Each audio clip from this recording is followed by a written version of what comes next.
Good morning, सभी का स्वागत है सीएल कैरियर एकेडमी में। आइए हम आज के करंट अफेयर्स के बारे में पढ़ते हैं। शानदार और बेहतरीन करंट अफेयर्स होंगे, इसको पढ़िए और लिख लीजिए, आपके लिए बहुत ही महत्वपूर्ण होगा।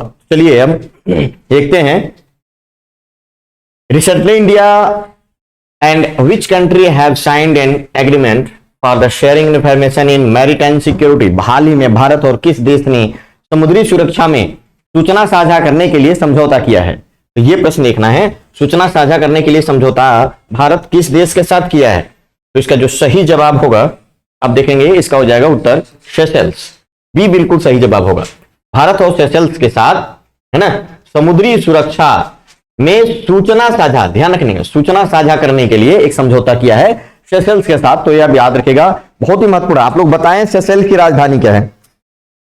आप लोग सेशेल्स की राजधानी बताइए, क्या होता है? सेशेल्स की राजधानी क्या है? मॉरिशस की राजधानी क्या है ना?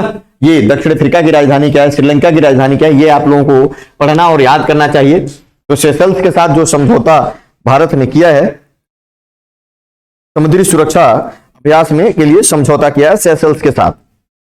दोनों देशों ने मिलकर हिंद महासागर क्षेत्र में समुद्री सुरक्षा में सुधार करेंगे, इसलिए किया गया है। और इसके साथ जो है शिपिंग के लिए कई समझौतों पर जो है, जो गैर सैन्य वाणिज्यिक जहाजों की पहचान और इसमें सूचनाएं आदान प्रदान करने के लिए इसके बारे में समझौता किया गया है।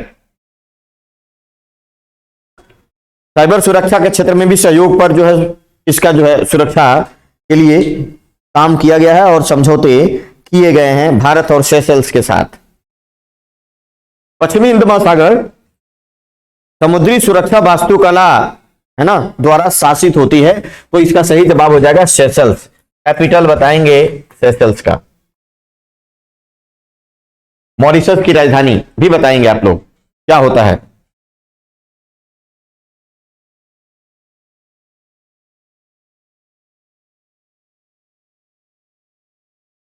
सेशेल्स की राजधानी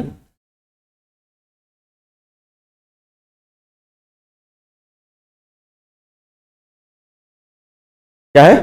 विक्टोरिया, है ना, इसकी राजधानी होती है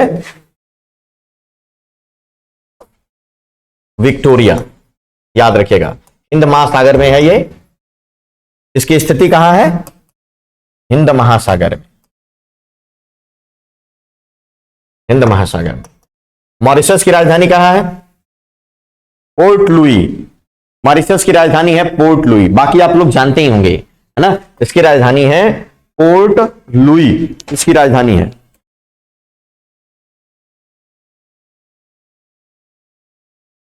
पोर्ट लुई, ध्यान रखेंगे, मॉरिशस की राजधानी है। तो समुद्री सुरक्षा में सेशेल्स के साथ, और मॉरिशस भी हिंद महासागर में एक द्वीपीय देश है। हाल ही में कनक रेले, देखो ऐसे ऐसे प्रश्न एसएससी में खूब पूछे जा रहे हैं। निधन हुआ, कौन थी? कनक रेले। तो कनक रेले जो है एक शास्त्रीय नृत्यांगना है। इसका उत्तर सही हो जाएगा ए बिल्कुल इसका सही जवाब है। आप ये ध्यान रखेंगे, है ना। और ये मोहिनी अट्टम की नृत्यांगना है। कनक रेले जो है, ध्यान रखिएगा,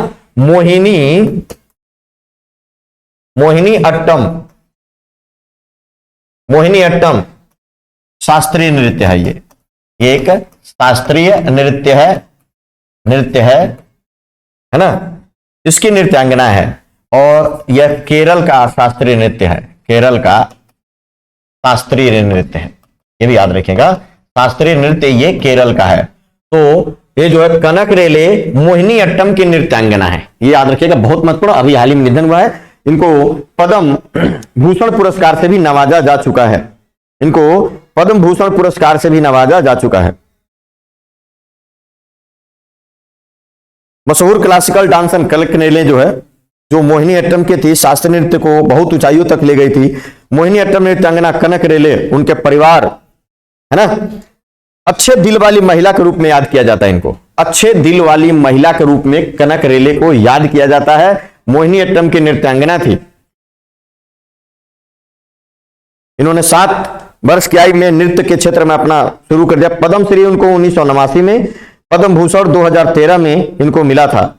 संगीत नाटक अकादमी पुरस्कार 1994 में, कालिदास सम्मान 2006 में, है ना, और MS सुब्बुलक्ष्मी पुरस्कार के सहित कई पुरस्कार इनको मिले थे।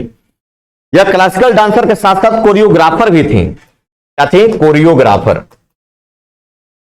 कोरियोग्राफर ये कौन सी चीजें होती है? नृत्य सिखाने वाले कोरियोग्राफर भी थी, है ना, जिनको पद्मश्री, पद्म भूषण, साहित्य नाटक अकादमी ये सब मिला हुआ था। तो ये नृत्यांगना थी। जातिगत भेदभाव पर प्रतिबंध लगाने वाला अमेरिका का पहला शहर कौन बना है? जातिगत भेदभाव, तो ध्यान रखिएगा, जातिगत भेदभाव, जाति भी जो है अब भेदभाव के आधार पर, वहां पर ऐसा नहीं होगा, जाति शब्द सूचक जाति भेदभाव में काउंट किया जाएगा, भेदभाव की लिस्ट में आ गया जाति शब्द, तो ये इसका सही जवाब होगा। सिएटल अमेरिका का एक शहर है, सिएटल बी बिल्कुल सही जवाब है। सिएटल जातिगत भेदभाव पर प्रतिबंध लगाने वाला अमेरिका का पहला शहर है ना। भारत में अभी नहीं है, भारत में जाति प्रथा ही हर चीज राजनीति का आधार बन गई है, और अमेरिका में अब जातिगत भेदभाव पर क्या किया जाएगा? जाति सूचक शब्द भेदभाव में शामिल कर लिया गया अमेरिका में। अमेरिका का सिएटल जाति आधारित भेदभाव पर रोक लगाने वाला पहला शहर में भारतीय मूल की नेता क्षमा सावंत, है ना, जाति को शामिल करने का प्रस्ताव रखा था। क्षमा सावंत इससे जुड़ी हुई है। क्षमा सावंत ने यह पहल की थी, यह पहल की थी, है ना, तो इसीलिए इसको काउंसिल में शामिल किया गया और जाति जो शब्द है उसको भेदभाव में शामिल कर लिया। अब जाति सूचक शब्द लगाना ये भेदभाव में शामिल होगा। क्षमा सावंत जो है इसलिए चर्चा में है, ये भी याद रखिएगा। सिएटल सिटी काउंसिल में भेदभाव के लिए जाति को भी शामिल करने का प्रस्ताव रखा था कि भाई जाति को भी शामिल कर लीजिए, क्योंकि जाति शब्द भेदभाव को क्या करता है? बढ़ाता है, और ये तर्क के आधार पर सही भी है। तो अब शहर के भेदभाव विरोधी कानून में जाति को भी शामिल कर लिया गया कि अब जाति शब्द लगाएंगे तो आपको भेदभाव का आरोप आपके ऊपर लगाया जाएगा कि अगर आप फला जाति के हैं, आप दिखाना चाहते हैं तो दूसरों से भेदभाव कर रहे हैं। तो ये इस तरीके से प्रश्न आएगा, ये भी ध्यान, अमेरिका में ध्यान रखिएगा। राइट टू रिपेयर कानून भी अमेरिका लेकर आया था, राइट टू, जो है एसएससी सीजीएल प्री में पूछा भी गया। तो इस तरीके के प्रश्न जरूर पूछा जाएगा, वेरी वेरी मोस्ट इंपॉर्टेंट है, ध्यान रखेंगे आप लोग। अमेरिका की राजधानी कहां है? Washington DC. वाशिंगटन डीसी में दो महत्वपूर्ण संस्थाओं के मुख्यालय हैं, कौन कौन से? विश्व बैंक और आईएमएफ।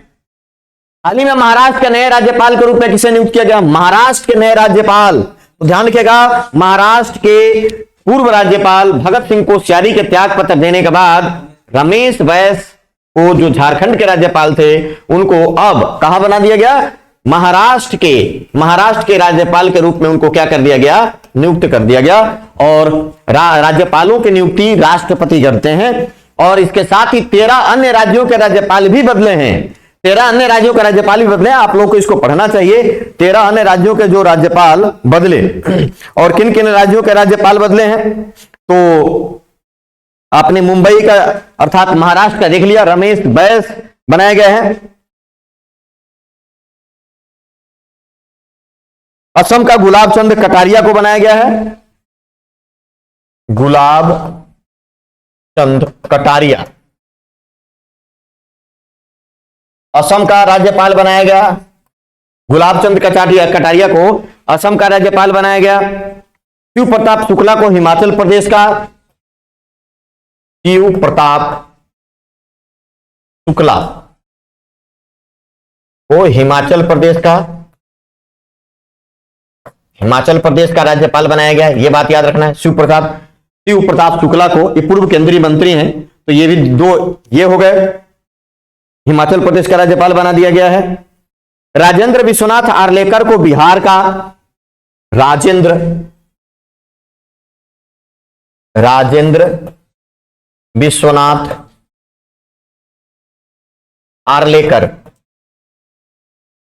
इनको कहां का बनाया गया? बिहार का, है ना। विश्वभूषण हरिचंदन, इनको किस राज्य का बनाया गया? आप लोग बताइए, इनको भी बनाया गया है छत्तीसगढ़ का, बिल्कुल सही जवाब, छत्तीसगढ़, है ना, ये बने हैं छत्तीसगढ़ के। विश्वभूषण हरिचंदन छत्तीसगढ़ के राज्यपाल बने हैं। फागू चौहान को कहां बनाया गया? इनको आप देखेंगे, फागू चौहान को मेघालय का राज्यपाल बनाया गया।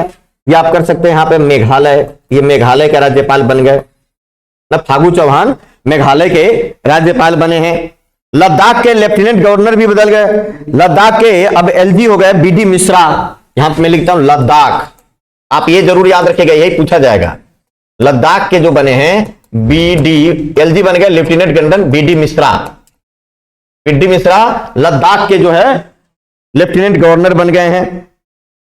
अब्दुल नजीर आंध्र प्रदेश के राज्यपाल बने हैं। अब्दुल नजीर आंध्र प्रदेश के राज्यपाल बने हैं। तो ये आप इस तरीके से जो राज्यपाल बदले हैं उसको जरूर याद रखिएगा। अनुसुईया उइके जो छत्तीसगढ़ की थी, अब मणिपुर की राज्यपाल। ला गणेशन को नागालैंड का राज्यपाल बनाया गया है। लक्ष्मण प्रसाद आचार्य को सिक्किम का राज्यपाल बनाया गया है। लेफ्टिनेंट जनरल केवल त्रिविक्रम परनाइक को अरुणाचल प्रदेश का राज्यपाल बनाया गया है। तो सारे राज्यपालों का याद रखिएगा। इन राज्यपालों की नियुक्ति संविधान का भाग 6 में अनुच्छेद 155 के तहत, अनुच्छेद आर्टिकल नंबर 155 के तहत कौन करता है? राष्ट्रपति करते हैं। राष्ट्रपति इनकी नियुक्ति करते हैं और शपथ दिलाते हैं उस राज्य के हाई कोर्ट के चीफ जस्टिस, मुख्य न्यायाधीश, इनको शपथ दिलाते हैं। 153 नियुक्ति होती है 155 के तहत, अनुच्छेद 155 नियुक्ति के लिए। 153 में राज्यपाल का पद के बारे में है कि राज्यों में राज्यपाल होंगे। एक व्यक्ति एक से अधिक राज्यों का राज्यपाल हो सकता है। 7वां संविधान संशोधन 1956 के तहत। मिस्र के काहिरा में आयोजित ISSF निशानेबाजी विश्व कप 2023 में भारत ने कुल कितने पदक जीते? कुल पदकों की संख्या 7 हो चुकी है। कुल पदकों की संख्या हो चुकी है 7 और इसमें कोई भी ऑप्शन नहीं है ना। तो आप यहां पे एक को हटाएंगे और यहां पे इसको हटा दीजिए और लिख दीजिए 7 पदक जीता है और पदक तालिका में दूसरा स्थान। पदक तालिका में आप देखेंगे तो पदक तालिका में पहला स्थान किसका है? तो पदक तालिका में पहला स्थान है हंगरी का, जिसने भारत से एक पदक ज्यादा जीता है।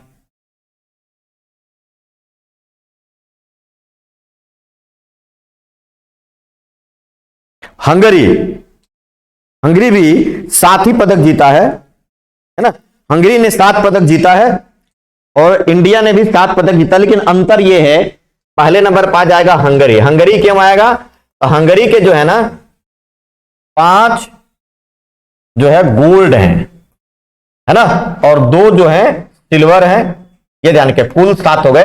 ब्रॉन्ज मेडल नहीं है इसके पास, है ना, ब्रॉन्ज मेडल नहीं है। लेकिन भारत के पास क्या है? दूसरे नंबर पर भारत आएगा। भारत के पास 4 गोल्ड है ना, 4 गोल्ड, 0 सिल्वर, है ना, और 3 ब्रॉन्ज मेडल है। कुल 7 पदक हैं इनका। तो ये भारत के पदक तालिका है। एक भी सिल्वर मेडल नहीं है। 3 जो है हमारे पास कांस्य पदक है और 4 गोल्ड मेडल है। 3 गोल्ड मेडल आया है राइफल में। 3 गोल्ड किसमें आया? राइफल। और 1 गोल्ड जो है पिस्टल में। 1 गोल्ड मेडल आया है पिस्टल में। तो चारों गोल्ड का ध्यान रखिए, 1 गोल्ड पिस्टल और 3 गोल्ड राइफल में, है ना, ये ध्यान रखेंगे। तो ये बहुत ही महत्वपूर्ण प्रश्न होगा। तीसरे स्थान पर कजाकिस्तान, 11 पदक जीता है लेकिन 3 गोल्ड मेडल है। तीसरे नंबर पर यहां रखेंगे कजाकिस्तान। तीसरे नंबर पर कजाकिस्तान, इसका जो है 3, 5 और 3 गोल्ड, 5 सिल्वर और 3 ब्रॉन्ज मेडल, कुल हो गए 11। चौथे नंबर पर अगर देखें तो आप स्विट्जरलैंड को लिख सकते हैं। चौथे पर स्विट्जरलैंड, 4 पर स्विट्जरलैंड। तो ये पदक तालिका है, याद रखिएगा, महत्वपूर्ण प्रश्न बनेगा इसे। तो कुल 7 पदक जीते हैं भारत ने, ये भी याद रखिएगा। और दूसरी पोजीशन है इसको निशानेबाजी विश्व कप में। कल भी मैंने इसके बारे में पिछले दिन के प्रश्नों में भी करवाया था, तो इसके बारे में और जानकारी लीजिए और ये बातें याद रखिए आप लोग। हाल ही में किस कंपनी के चेयरमैन सज्जन जिंदल ने एंटरप्रेन्योर ऑफ द ईयर 2022 का खिताब जीत लिया? एंटरप्रेन्योर ये उद्योग के क्षेत्र में होता है, जो बहुत अच्छे स्टार्टअप को चलाते हैं, मैनेजमेंट करते हैं इसके लिए। तो इसका उत्तर हो जाएगा JSW। इसका उत्तर हो जाएगा B, JSW, है ना, के चेयरमैन सज्जन जिंदल को entrepreneur of the year award से सम्मानित किया गया है। ये याद रखिएगा, एक महत्वपूर्ण और बहुत ही महत्वपूर्ण प्रश्न होगा, बहुत ही महत्वपूर्ण प्रश्न होगा, आप जरूर याद रखिएगा। JSW Sajjan Jindal entrepreneur of the year 2022 का खिताब इनको दिया गया है।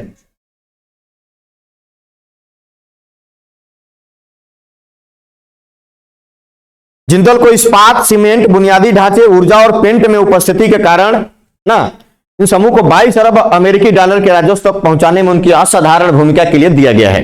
किस किस में? इस्पात, सीमेंट, बुनियादी ढांचे, इस्पात, सीमेंट, बुनियादी ढांचे, इस्पात, सीमेंट, बुनियादी ढांचे, है ना, ऊर्जा इत्यादि के क्षेत्रों में इनके लिए अच्छे प्रदर्शन के लिए सज्जन जिंदल को entrepreneur of the year award दिया गया है। इनके लिए उनको चुना गया है। बहुत महत्वपूर्ण प्रश्न बनेगा, ये बात ध्यान रखिएगा, 2022 के लिए है। केंद्रीय उत्पाद शुल्क दिवस कब मनाया जाता है? तो केंद्रीय उत्पाद शुल्क दिवस प्रतिवर्ष कब मनाया जाता है? ये मनाया जाता है 24 फरवरी को मनाया जाता है। इनकी स्थापना की याद में मनाया जाता है। इसका सही जवाब हो जाएगा सी बिल्कुल सही जवाब हो जाएगा। केंद्रीय उत्पाद शुल्क दिवस कब मनाया जाता है? तो 24 फरवरी को प्रतिवर्ष केंद्रीय उत्पाद शुल्क दिवस मनाया जाता है, याद रखेंगे। केंद्रीय उत्पाद सेंट्रल एक्साइज डे 2023, केंद्रीय उत्पाद शुल्क दिवस 24 फरवरी 1944 को, है ना, केंद्रीय उत्पाद शुल्क और नमक एक्ट की याद में यह मनाया जाता है। 24 फरवरी 1944 को केंद्रीय उत्पाद शुल्क, है ना, स्थापना, केंद्रीय उत्पाद शुल्क की स्थापना हुई थी 24 फरवरी 1944 को। इसी की याद में मनाया जाता है, इसी की याद में मनाया जाता है, इसी की याद में मनाया जाता है। 24 फरवरी 1944 को इसी की याद में मनाया जाता है। ध्यान रखिए, केंद्रीय उत्पाद शुल्क की स्थापना हुई थी, तो इस दिवस के रूप में प्रतिवर्ष 24 फरवरी मनाई जाती है। क्यों मनाया जाता है? केंद्रीय उत्पाद शुल्क दिवस मनाए जाने का मुख्य लक्ष्य आम लोगों में उत्पाद शुल्क और सेवा शुल्क की अहमियत को समझाना। उत्पाद शुल्क और सेवा शुल्क की अहमियत को समझाने के लिए उत्पाद शुल्क एवं सेवा शुल्क की अहमियत को समझाने के लिए,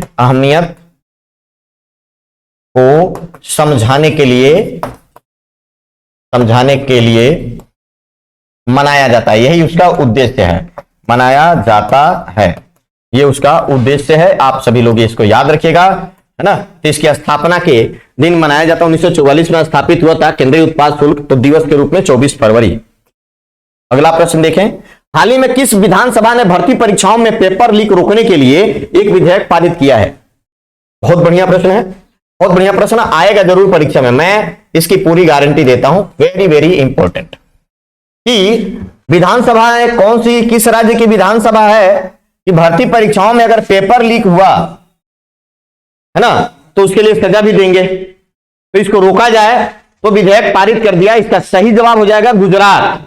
ए is the right answer. Gujarat ने कदम उठाया है और इसमें क्या किया है, लाखों के जुर्माने और अधिकतम 10 साल की सजा का प्रावधान है, अधिकतम 10 सालों तक। ये नहीं कि एक बार में मिल जाएगा, शुरुआती दौर में 3 साल की सजा और 1 लाख रुपए तक के जुर्माने इसके तहत किए गए हैं। तो पेपर में, भर्ती परीक्षाओं के पेपर लीक करने के जो लोग इसमें शामिल होंगे उनके ऊपर ऐसा कहा जाएगा। 23 फरवरी को यह कानून जो है पास किया गया, 23 फरवरी को।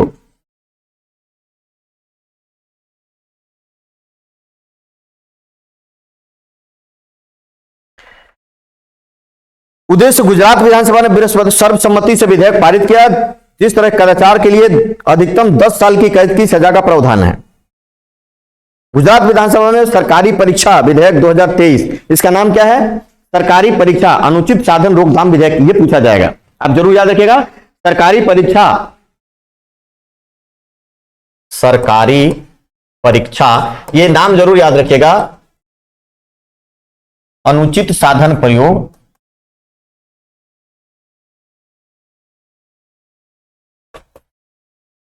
अनुचित साधन प्रयोग, ये आप विधेयक का नाम जरूर याद रखेंगे। सरकारी परीक्षा अनुचित साधन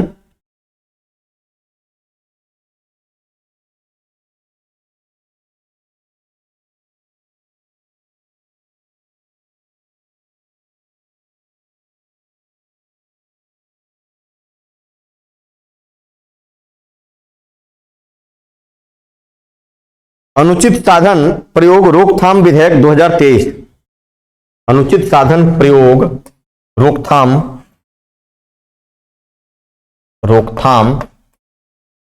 है ना, विधेयक 2023 है ना। तो इसको कर लिया गया है। बहुत ही महत्वपूर्ण प्रश्न है, ये बात जरूर याद रखिएगा। और इसके तहत क्या क्या प्रावधान किए गए हैं? प्रश्न पत्र को लीक करना या लीक करने का प्रयास करना, अनधिकृत तरीके से प्रश्न पत्र प्राप्त करना और प्रश्न पत्र को अनधिकृत तरीके से हल करना, इन सब इसमें शामिल है ना, ध्यान रखिएगा। अनुचित साधनों में अंकुश लगाना, इसके लिए प्रश्न पत्र को लीक करना या लीक करने का प्रयास करना, या अनुचित तरीके से प्रश्न पत्र प्राप्त करना या अनुचित तरीके से हल करना, यह इसमें शामिल होगा इस विधेयक में। यदि कोई परीक्षार्थी ऐसे अनुचित साधनों में लिप्त पाया जाता है तो उसे 3 वर्ष तक के कारावास की सजा होगी और कम से कम 1 लाख रुपए का जुर्माना देना होगा। यदि कोई व्यक्ति निरीक्षण दल के किसी सदस्य या परीक्षा प्राधिकारी द्वारा नियुक्ति किसी व्यक्ति को काम करने के दौरान बाधा उत्पन्न करता है या धमकी देता है तो उसे 3 साल तक की कैद होगी, उन पर कम से कम 1 लाख तक का जुर्माना होगा।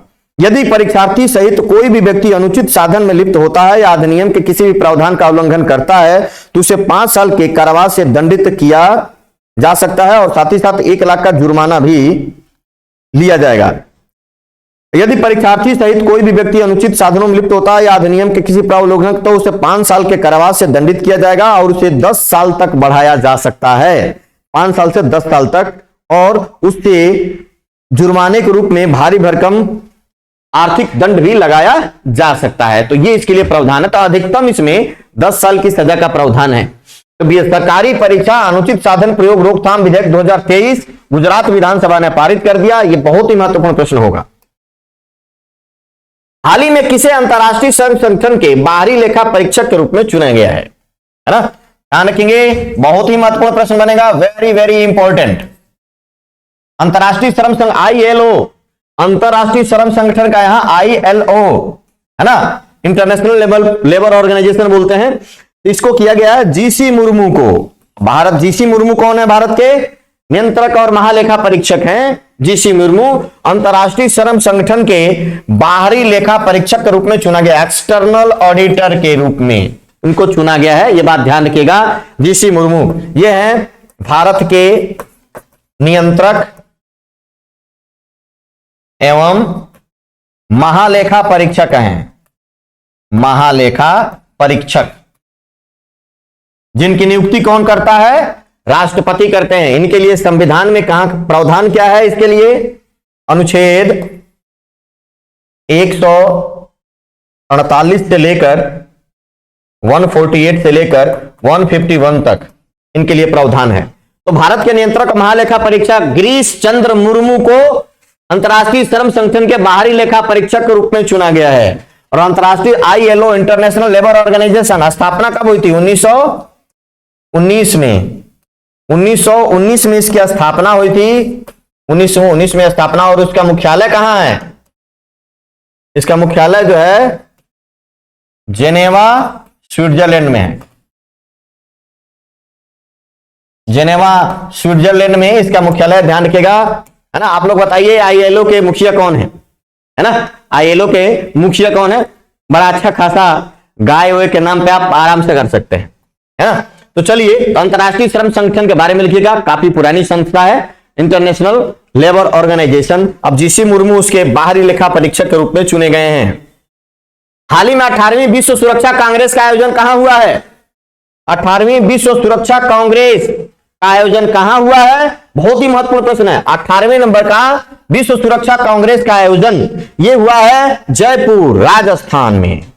जयपुर राजस्थान में इसका आयोजन किया गया है, यह बात याद रखिएगा। इसका सही जवाब हो जाएगा C, जयपुर राजस्थान में 18वीं जो है ना विश्व सुरक्षा कांग्रेस का आयोजन किया गया। अब विश्व सुरक्षा कांग्रेस ये इसमें क्या होता है? 18वीं विश्व सुरक्षा कांग्रेस जयपुर में। अब इसको मनाया इंटरनेशनल यूनियन ऑफ रेलवे और रेलवे सुरक्षा बल, international union of railway, international union of railway plus railway सुरक्षा बल, रेलवे सुरक्षा बल, है ना, इन्होंने आयोजित किया है। रेलवे सुरक्षा बल के द्वारा क्या किया गया है, जयपुर में 21 से 23 फरवरी तक बल द्वारा 21 से 23 फरवरी तक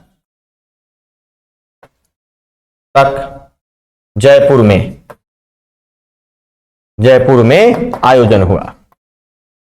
यही प्रश्न आपसे पूछा जाएगा, आयोजन किया इन लोगों ने मिलकर। इंटरनेशनल यूनियन फॉर रेलवे और रेलवे सुरक्षा बल के द्वारा जयपुर में जो मनाया गया है 21 से 23 फरवरी तक, इस कांग्रेस का 18वां संस्करण रेलवे सुरक्षा रणनीति प्रक्रियाएं एवं भविष्य के लिए दृष्टि के विषय पर केंद्रित थी।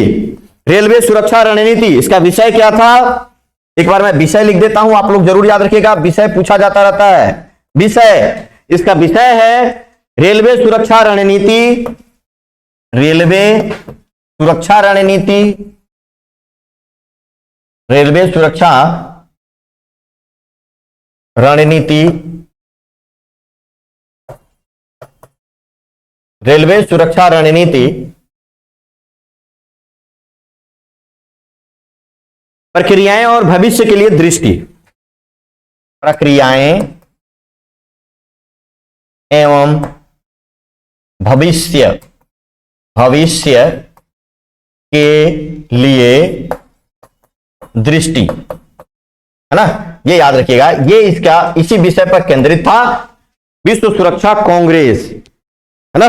तो ध्यान रखिएगा, भारतीय रेलवे, आरपीएफ और भारत के वरिष्ठ पुलिस अधिकारियों के अलावा दुनिया भर के रेलवे संगठनों के सुरक्षा प्रमुखों ने इसमें भाग लिया।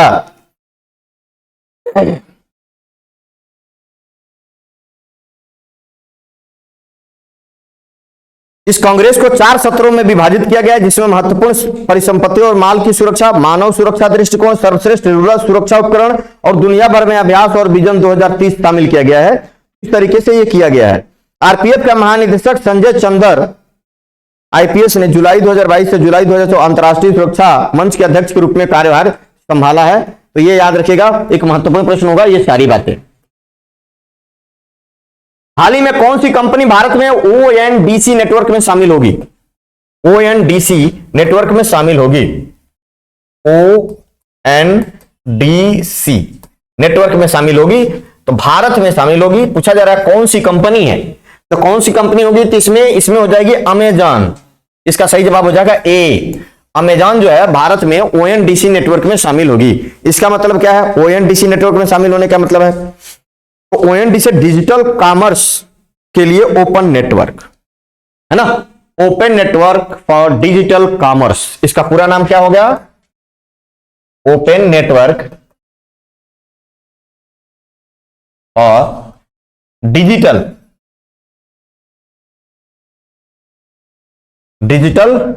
Commerce, open network for digital commerce में ये शामिल होगी अमेजॉन। अमेजॉन के संस्थापक कौन है, जेफ बेजोस शामिल होगी। इसके प्रारंभिक सहयोग के हिस्से में ओएनडीसी नेटवर्क साथ अपनी स्मार्ट कॉमर्स और रसद सेवाओं को एकीकृत करेगी। अमेजॉन लॉजिस्टिक सेवाओं में पिकअप और डिलीवरी शामिल है, जिसके लिए स्मार्ट कॉमर्स पर होस्ट किया जाएगा। यह अपने व्यवसाय बढ़ाने के लिए ऐसा किया जा रहा है, ओपन नेटवर्क में शामिल हो रही है। तो ध्यान रखिएगा, ओएनडीसी नेटवर्क है ना, open network for digital commerce में शामिल होगी भारत में, जिससे इसको बढ़ाया जा सके, छोटे छोटे और बहुत सारे प्लेटफॉर्म खोले जा सके, ई कॉमर्स छोटे छोटे जगह पर खोले जा सके और पूरे तरीके से इसका विस्तार किया जा सके। तो अमेजॉन के संस्थापक कौन है, जेफ बेजोस, ध्यान रखिएगा, जेफ बेजोस, और एक अमेरिकी ई कॉमर्स कंपनी है, ई कॉमर्स कंपनी है ना, ध्यान रखिएगा। चलिए,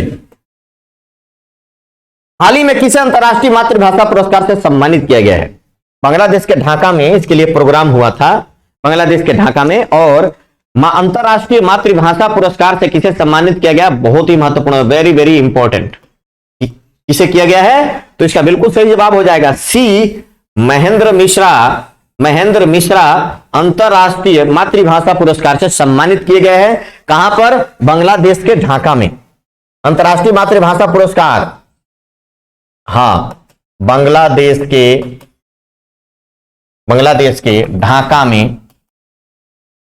ढाका में, ढाका राजधानी है बांग्लादेश की। ढाका में प्रधानमंत्री शेख हसीना, जो बांग्लादेश के प्रधानमंत्री शेख हसीना ने पुरस्कार दिया है ना। तो महेंद्र मिश्रा को अंतरराष्ट्रीय मातृभाषा पुरस्कार से बांग्लादेश की प्रधानमंत्री शेख हसीना ने ढाका में इसे सम्मानित किया है।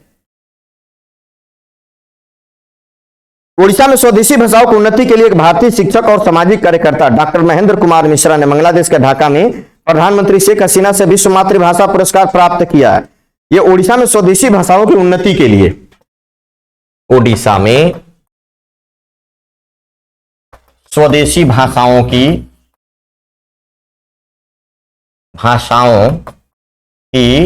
उन्नति के लिए, है ना। तो याद रखिएगा, महेंद्र मिश्रा अंतरराष्ट्रीय मातृभाषा पुरस्कार से सम्मानित किए गए। हाल ही में किसने जम्मू में 33वें पुलिस सार्वजनिक मेले का उद्घाटन किया, है ना? किसने? ये भी बहुत ही महत्वपूर्ण, 33वें पुलिस सार्वजनिक मेले का उद्घाटन हुआ, है ना। तो इसका उद्घाटन किया जम्मू कश्मीर के एलजी मनोज कुमार सिन्हा। ये उपराज्यपाल हैं जम्मू कश्मीर के, उपराज्यपाल, लेफ्टिनेंट गवर्नर। अब लद्दाख के उपराज्यपाल बीडी मिश्रा हो गए हैं, बात याद रखिएगा। लद्दाख के उपराज्यपाल बीडी मिश्रा, जबकि जम्मू कश्मीर के मनोज सिन्हा हैं, और इन्होंने 33वें पुलिस सार्वजनिक मेले का उद्घाटन किया है। ये पहले से ही ये उद्घाटन और ये प्रोग्राम वहां होते रहा है ना। ये चीज ध्यान रखेंगे, 33वें पुलिस सार्वजनिक मेले का उद्घाटन उन्होंने किया। पुलिस पब्लिक मेले का उद्घाटन एलजी मनोज सिन्हा ने इस पर पुलिस अधिकारियों और जनता के बीच बातचीत करने, साझा और जानकारी साझा करने और विरासत को मनाने के लिए शक्तिशाली मंच के रूप में इसको उभारा है। जिस तरीके से शहीदों, सेवारत कर्मियों, परिवारों, उनके परिवारों की चिंताओं को दूर करने के लिए पुलिस वाइस वेलफेयर एसोसिएशन की साल भर में, है ना, इसकी एक पहल चलाई जाएगी। तो उसी के लिए ये शुरू किया गया है 33वें पुलिस सार्वजनिक मेला। किस देश के राजकुमार जिग्मे नामग्याल वांगचुक पहले डिजिटल नागरिक बने हैं, है ना? ध्यान रखिएगा, वेरी वेरी मोस्ट इंपॉर्टेंट प्रश्न, वेरी वेरी इंपॉर्टेंट। हाँ, 7 साल के ये राजकुमार जो है जिग्मे नामग्याल वांगचुक 7 वर्ष के हैं, 7 वर्ष के हैं, और इनका संबंध है भूटान। इसका सही जवाब जो भूटान के प्रिंस हैं, ये बात ध्यान रखिएगा। भूटान की जो राजधानी है, कैपिटल है, वो है थिम्पू, है ना। और 699 किलोमीटर की सीमा भारत के साथ लगती है, भारत के साथ लगती है, ये भी याद रखेगा, है ना। इसकी राजधानी है थिम्पू। तो एक बहुत ही महत्वपूर्ण प्रश्न बनेगा इसके लिए।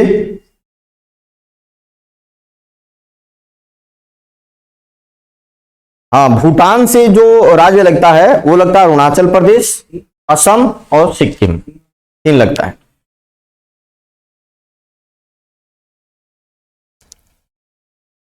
तो ये ध्यान रखिएगा, भूटान के पहले डिजिटल नागरिक बने हैं जिग्मे नामग्याल वांगचुक। हाल ही में उत्तर प्रदेश के आगरा में 10 दिवसीय ताज महोत्सव, वेरी वेरी मोस्ट इंपॉर्टेंट, इसका उद्घाटन किसने किया? तो उत्तर प्रदेश के शिक्षा मंत्री, है ना। आप आराम से बता सकते हैं कि इसमें कौन होगा, है ना। तो उत्तर प्रदेश के शिक्षा मंत्री हैं योगेंद्र उपाध्याय। इन्होंने आगरा में, कहां पर किया है? आगरा में ही होता है। और कब से किया है? 20 फरवरी को हुआ।